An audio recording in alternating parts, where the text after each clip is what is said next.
Thank you. I have nothing to disclose. So my job for today is to talk about software architecture, which is a slightly unusual topic for this conference, but I'm glad that the organizers included this aspect because software is pretty important for our work. From the clinical perspective, the software platforms really define how MR imaging is provided to patients, and they have significant impact on the quality, consistency, and efficiency of the examinations. And also from the research perspective, it is an important topic because a large part of MRI research today is essentially software engineering. So if we program a new sequence or a new reconstruction algorithm, that's software engineering. And if we want to bring our developments to the patient, then we have to go through these software platforms. So the software platforms are really our gateway to the patient.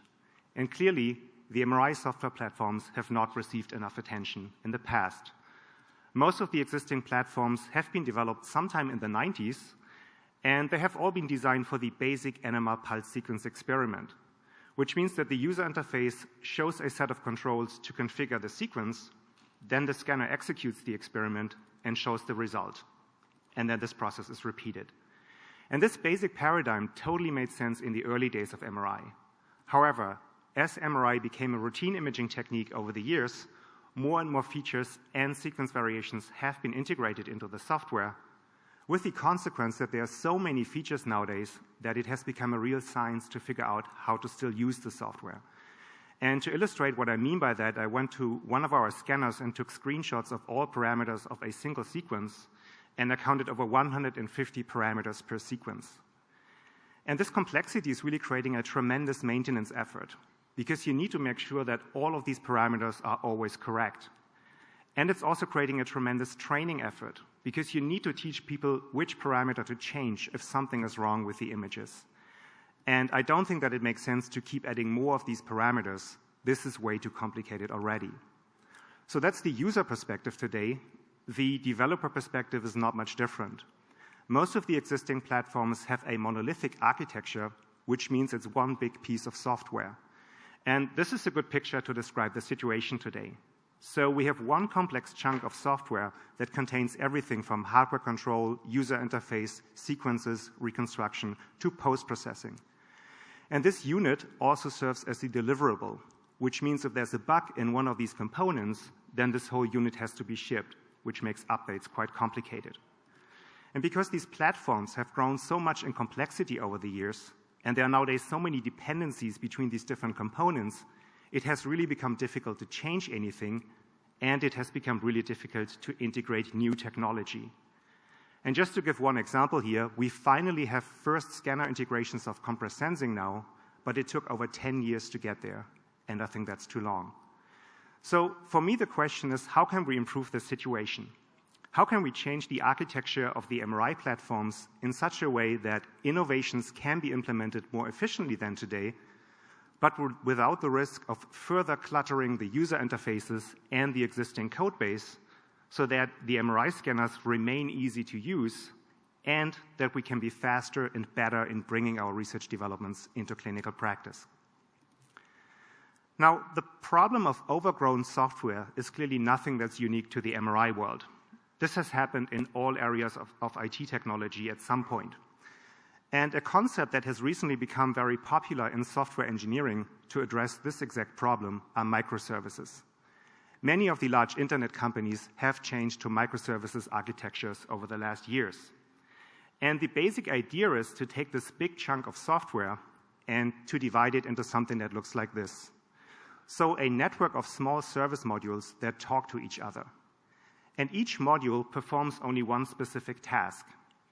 And because the functional scope of these modules is limited, so these modules are small in size, it becomes a much easier to manage problem.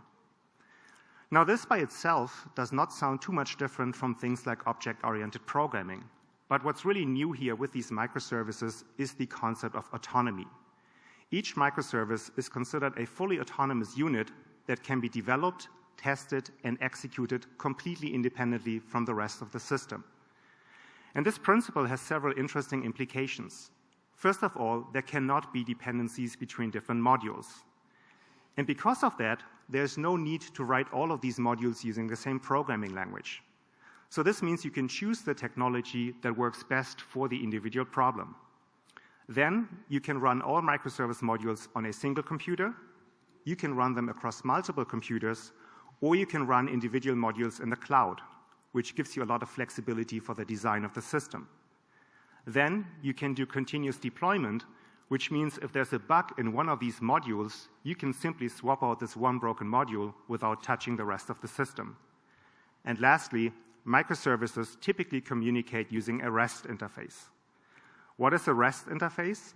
REST is a communication mechanism based on web requests, and essentially it's nothing else than an HTTP call that a client sends to a server where the type of the request and parameters are encoded in the link, and then the server returns a success code and the requested information, and everything is just plain text.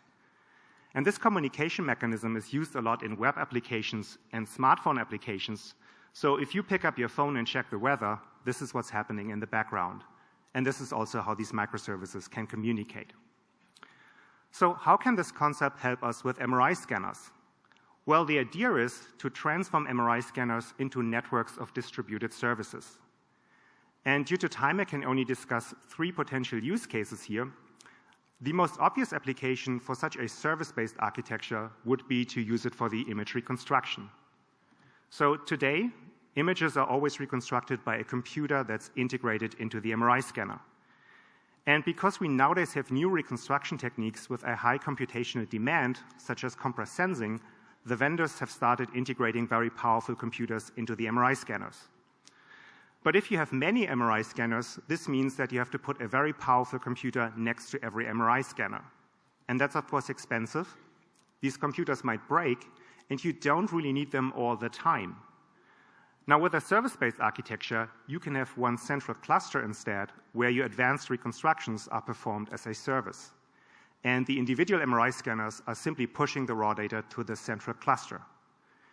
And this gives you now the flexibility to adjust your compute capacity depending on your case volume. If you do many cases, you can add more servers to your cluster, which also gives you redundancy.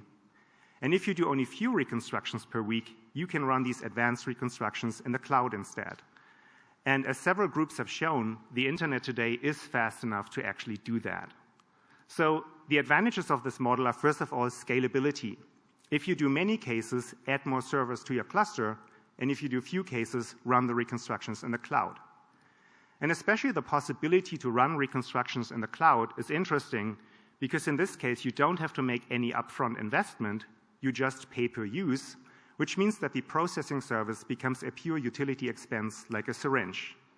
And lastly, you also have much better maintainability because now there's one centralized location to manage all settings and updates, so you don't have to make changes on the individual MRI scanner anymore. How about the data acquisition side?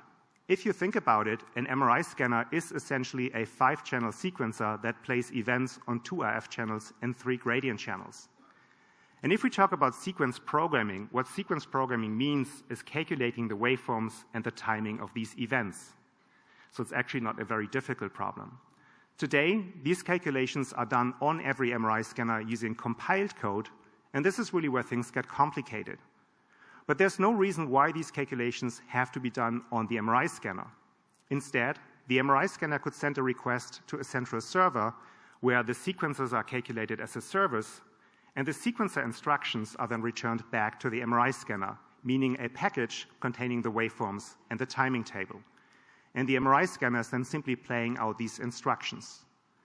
And what this means is that the MRI scanner becomes a pure acquisition device while your examination logic is managed centrally. And this means you can implement as many sequences as you want, and you can program them using any programming language. You never have to install or change anything on the individual MRI scanner, which would make the maintenance much easier than it is today. And it also means if you have a large fleet of MRI scanners, it doesn't matter to which MRI scanner a patient goes to, every MRI scanner would pull the needed instructions from the central server. And of course, these sequence modules could also run in the cloud. So if you are a developer and you want to provide a sequence to a collaboration partner, you could simply give them access to your cloud service, and your collaboration partners will then always automatically get the latest version of your sequence. So it would also work as a mechanism for distributing developments. The last point that I want to discuss here is the integration of external devices. So today, MRI scanners are largely isolated standalone devices. And for me, the most prominent example for that is a power injector. We are in 2018, we now have self-driving cars, but in the MRI world, we still have to sit a human person next to the MRI scanner to push a button in the right moment. Now, with a service-based architecture, the scanner could trigger the injection automatically simply by sending a REST call to the power injector. And this is a concept known as webhook, which is also used a lot in home automation. And because it's just an HTTP call that has to be configured to do this, it is not necessary to modify anything in the scanner software to support this particular power injector. And of course, it would not be limited to power injectors. It would be possible to develop a complete ecosystem of devices around MRI. And these devices don't have to be integrated by the vendors. They could be developed independently by third parties.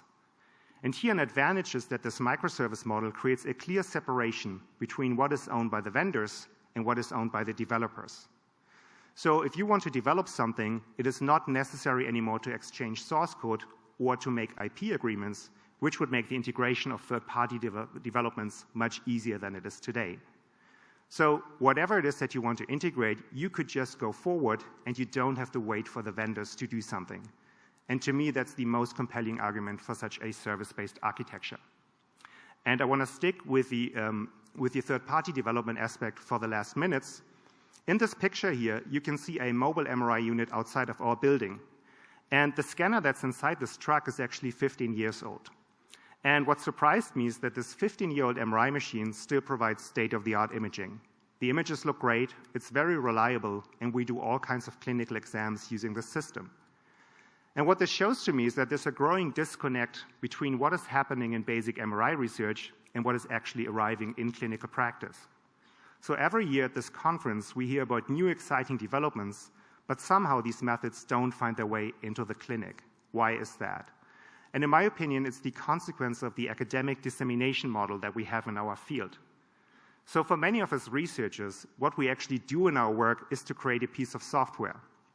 And then we run a number of experiments to evaluate it, and then we publish the results by writing a scientific publication, or if it's very promising, we might file a patent. But this is really where our work ends. And then we have to wait, and we have to hope that somebody in the industry will find this and reproduce it, and hopefully they decide to integrate it into the next scanner generation. Then they have to build the scanner, somebody has to buy the scanner, and in this way our development finally arrives in the clinic. But this is, of course, not efficient, and it takes a really long time until new developments achieve a significant distribution in the field.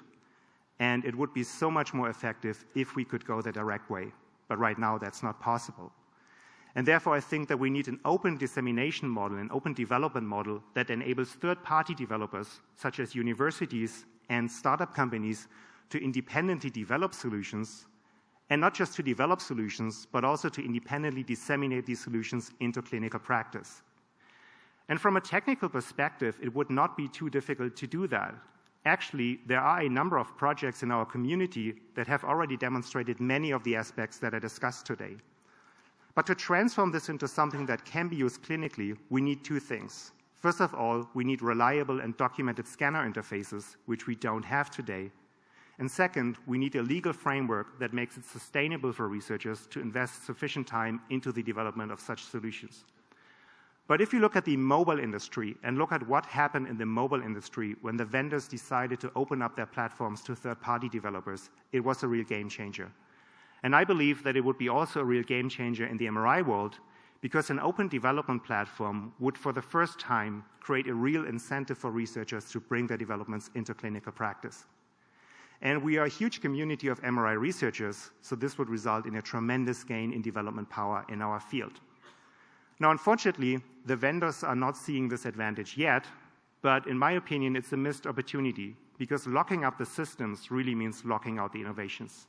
And therefore, we should have a discussion with the vendors, but also with regulatory authorities and funding agencies. Because if all we do in our work is to create stacks of papers, but our developments don't become available, then people will at some point question what the value of our research is. And that's why we need to change our dissemination model in such a way that it enables us to create solutions that actually impact clinical practice and help patients. And to do that, we need an open development platform. Thank you.